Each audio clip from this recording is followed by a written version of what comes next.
जय जगन्नाथ बंधुगण सर्वप्रथमे आपण को हार्दिक शुभेच्छा एवं शुभकामना।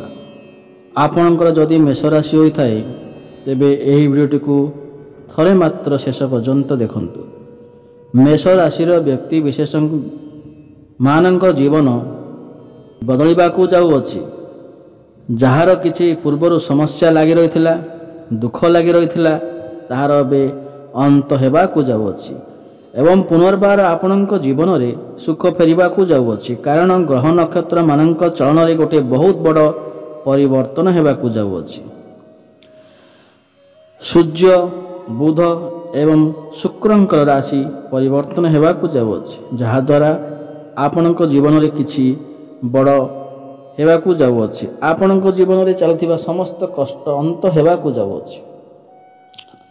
आपणक जीवन में खुशी फेरिबाकू जाऊँगी। एबे आसंतु जानिबा आपणक जीवन में कौन सबु बड़ परिवर्तन हेबाकू जाऊँगी एवं केबे खुशी फेरिबाकू जाऊँगी। यह पूर्वर जदि आपणकर मेष राशि होता है आपण भी प्रभु जगन्नाथ को सच्चा हृदय भक्ति करुथांती विश्वास करुथांती तेबे यही वीडियोटी को गोटे लाइक करंतु एवं चैनलटी को सब्सक्राइब कर नियंतु। कमेंट बॉक्स रे अवश्य लिखि दियंतु जय जगन्नाथ जय माँ लक्ष्मी। चंद्र चिन्ह को नहीं राहु को द्वितीय घरे रखा जिबा हेतु आपणकर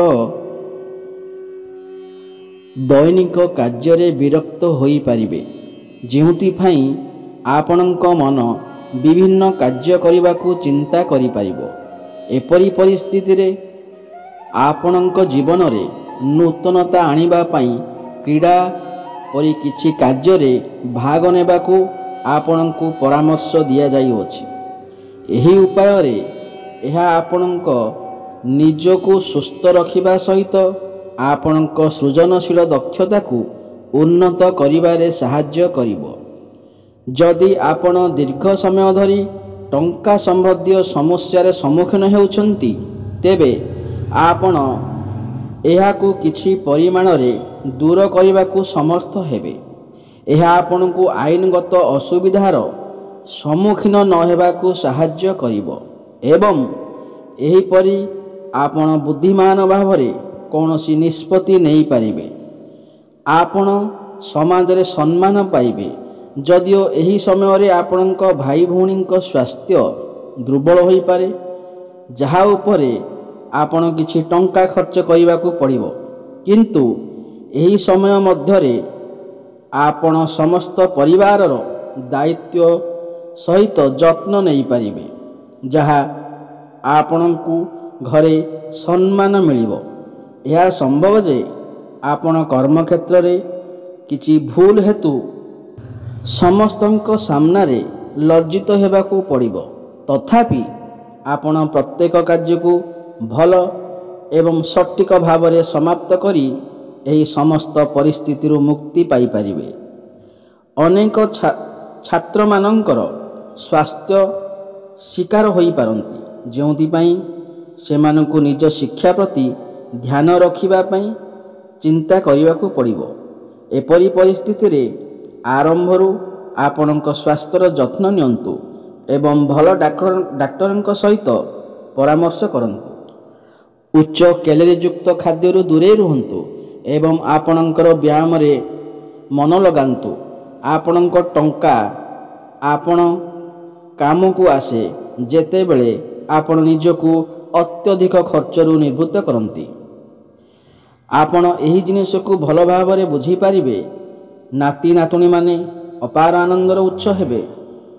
अतीतर भूल पाई क्षमा करी आपण जीवन को योग्य करने को जाउछंती। आपण कार्य दक्षता बढ़ाइबा पई कोनोसी नूतन कार्य सहित खाप खुआई दियंती। आपणकर कोनोसी एपरी कार्य करिवार अनन्य उपाय तुमको अति निकटरू देखुथिबा लोकंकु आग्रही करिवो। एही राशिर नागरिक माने खाली समय रे किछि आध्यात्मिक पुस्तक पढ़िबा उचित। ଏହା କରିବା ଦ୍ୱାରା ଆପଣଙ୍କର ଅନେକ ଅସୁବିଧା ଦୂର ହୋଇପାରିବ। ଆପଣଙ୍କ ପ୍ରେମ ଜୀବନ ପାଇଁ ଅତ୍ୟନ୍ତ ଅନୁକୂଳ ହେବାକୁ ଯାଉଅଛି। ସର୍ବୋତ୍ତମ ଅଂଶ ହେଉଛି କିଛି ଭାଗ୍ୟବାନ ଦେଶବାସୀ ନିଜ ପ୍ରିୟଙ୍କୁ ବିବାହ କରିପାରିବେ। ଆପଣଙ୍କ ବିବାହିତା ଜୀବନ ପାଇଁ ଏହା ଏକ ବିଶେଷ ଅନୁଭବ। ଆପଣଙ୍କ ସାଥୀକୁ କୁହନ୍ତୁ ସେମାନଙ୍କୁ କେତେ ଆପଣ ଭଲ ପାଆନ୍ତି। ଏଥିପାଇଁ ଆପଣ ସେମାନଙ୍କୁ ଅନ୍ୟତ୍ର ଖାଇବାକୁ ବାହାରକୁ ବି ନେଇପାରନ୍ତି, ଯେଉଁଠାରେ ଆପଣଙ୍କ ସେମାନଙ୍କ ହୃଦୟକୁ ସେମାନଙ୍କ ନିକଟରେ ପହଞ୍ଚାଇ ପାରନ୍ତି। ଆପଣଙ୍କ ଖାଇବା ଏବଂ ପିଇବା ଅଭ୍ୟାସ ବିଷୟରେ ବିଶେଷ ଧ୍ୟାନ ଦେବାକୁ ପଡ଼ିବ। ଏପରି ପରିସ୍ଥିତିରେ ଆପଣ ଯାହା ଖାଉଛନ୍ତି ସେଥିପ୍ରତି ଧ୍ୟାନ ଦିଅନ୍ତୁ ଏବଂ ଯଥାସମ୍ଭବ ବାହାରେ ଖାଇବା ଠାରୁ ଦୂରେଇ ରୁହନ୍ତୁ।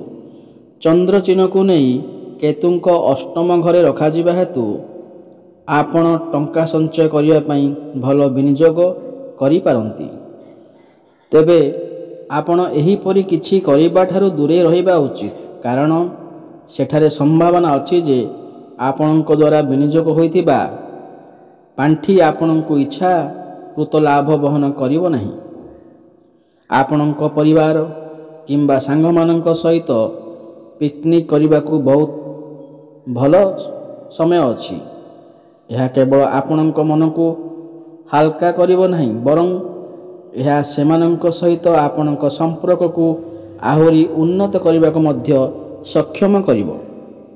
ବୃହସ୍ପତିଙ୍କୁ ଚନ୍ଦ୍ର ଚିହ୍ନକୁ ନେଇ ଚତୁର୍ଥ ଘରେ ରଖାଯିବା ହେତୁ ଏକ ବୃତ୍ତିଗତ ଦୃଷ୍ଟିକୋଣରୁ ଆପଣଙ୍କ ପାଇଁ ଯଥେଷ୍ଟ ଭଲ ମନେ ହୁଏ। ଏହି ରାଶିର ବ୍ୟବସାୟୀଙ୍କ ବିଷୟରେ କଥାବାର୍ତ୍ତା, ସେମାନେ ଭଲ ଫଳାଫଳରେ ସନ୍ତୁଷ୍ଟ ରହିବେ। ଯେଉଁମାନେ କାର୍ଯ୍ୟ କରୁଛନ୍ତି କିମ୍ବା ନିୟୋଜିତ ଅଛନ୍ତି ସେମାନେ ଏକ ବହୁରାଷ୍ଟ୍ରୀୟ କମ୍ପାନୀରେ କାମ କରିବାର ସୁଯୋଗ ପାଇବେ।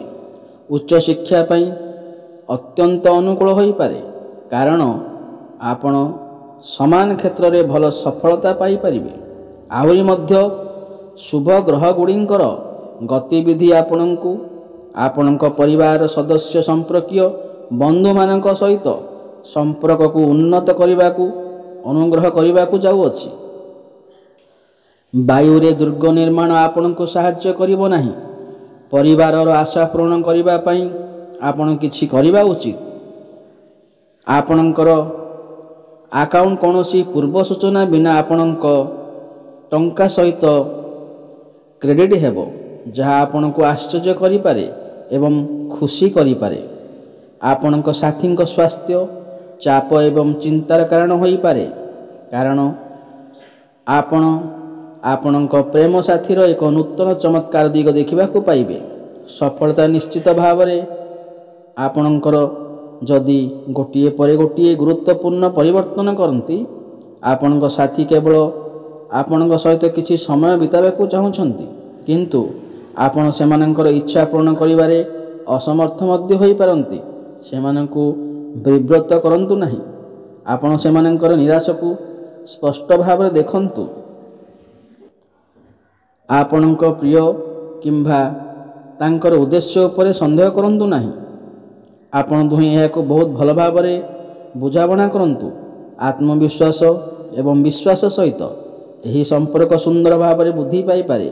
ତେଣୁ ପରସ୍ପରକୁ ଅଧିକ ଶକ୍ତି ଦେବା ପରିବର୍ତ୍ତେ ଉଭୟଙ୍କୁ ପାରସ୍ପରିକ ବୁଝାମଣା ଦ୍ୱାରା ଆପଣ ସମ୍ପର୍କକୁ ମଜବୁତ କରିବାକୁ ଚେଷ୍ଟା କରିବାକୁ ପଡ଼ିବ। ଅନେକ ସନ୍ଧ୍ୟା ପତି ପତ୍ନୀଙ୍କ ସହିତ ଅତିବାହିତ କରନ୍ତୁ। ଫଳସ୍ୱରୂପ ପ୍ରକୃତରେ କିଛି ବିଶେଷ ଘଟିବ, କାରଣ ଏହି ସମୟ ମଧ୍ୟରେ ଆପଣ କେବଳ ପରସ୍ପରର ଜୀବନରେ ହଜିଯାଇଥିବା ଦେଖିଯାଇପାରିବେ, ବରଂ ଆପଣଙ୍କ ଭବିଷ୍ୟତକୁ ସୁଦୃଢ଼ କରିବା ପାଇଁ ଆପଣ ଏକ ବଡ଼ ନିଷ୍ପତ୍ତି ମଧ୍ୟ ନେଇପାରନ୍ତି। ଆପଣ ପ୍ରଚୁର ଶକ୍ତି ଏବଂ କାର୍ଯ୍ୟଚାପ ଆପଣଙ୍କୁ ବିରକ୍ତ କରୁଥିବା ପରି ମନେ ହୁଏ। ଯେହେତୁ ଆପଣ ଅତୀତରେ ବହୁତ ଖର୍ଚ୍ଚ କରିଛନ୍ତି, ଆପଣଙ୍କୁ ବର୍ତ୍ତମାନର ପରିମାଣର ସାମ୍ନା କରିବାକୁ ପଡ଼ିପାରେ। ଫଳସ୍ୱରୂପ ଆପଣ ଟଙ୍କାର ଅତ୍ୟଧିକ ଆବଶ୍ୟକତା ପାଇବା କିନ୍ତୁ କୌଣସି ସୁଫଳ ମିଳିବ ନାହିଁ। ଆପଣଙ୍କର ସାହାଯ୍ୟ ଆବଶ୍ୟକ କରୁଥିବା ବନ୍ଧୁମାନଙ୍କୁ ପରିଦର୍ଶନ କରନ୍ତୁ। ତୃତୀୟ ବ୍ୟକ୍ତିର ହସ୍ତକ୍ଷେପ ଆପଣ ଏବଂ ଆପଣଙ୍କ ପ୍ରିୟଙ୍କ ମଧ୍ୟରେ କଳହ ସୃଷ୍ଟି କରିବ। ଆପଣ ସହଭାଗୀମାନଙ୍କୁ ଗ୍ରହଣ କରନ୍ତୁ ନାହିଁ। ବ୍ୟସ୍ତ ଦେଶବାସୀ ଶେଷରେ ଦୀର୍ଘ ସମୟ ପରେ ଏକାକୀ କିଛି ସମୟ ବିତାଇବାକୁ ସକ୍ଷମ ହେବେ, କିନ୍ତୁ ଏକ ଘରୋଇ କାର୍ଯ୍ୟ ଏହାର ଅଧିକାଂଶ ଅଂଶ ଖାଇପାରେ। ଆପଣ ଅତୀତର ରହସ୍ୟ ଜାଣିବାରେ ଆପଣ ଜୀବନସାଥୀ ଟିକେ ଆଘାତ ପାଇପାରନ୍ତି। ଆପଣଙ୍କୁ ଯଦି ଏହି ଭିଡ଼ିଓଟି ଭଲ ଲାଗିଥାଏ ତେବେ ଆପଣ ଯଦି ମେଷ ରାଶି ହୋଇଥାଏ ଏହି ଭିଡ଼ିଓଟିକୁ ଲାଇକ୍ କରନ୍ତୁ, କମେଣ୍ଟ ବକ୍ସରେ ଲେଖିଦିଅନ୍ତୁ ଜୟ ଜଗନ୍ନାଥ ଏବଂ ଜୟ ମା ଲକ୍ଷ୍ମୀ। ରହୁଛି, ଧନ୍ୟବାଦ। ପୁଣି ଦେଖା ହେବ ଆଗାମୀ ଭିଡ଼ିଓରେ।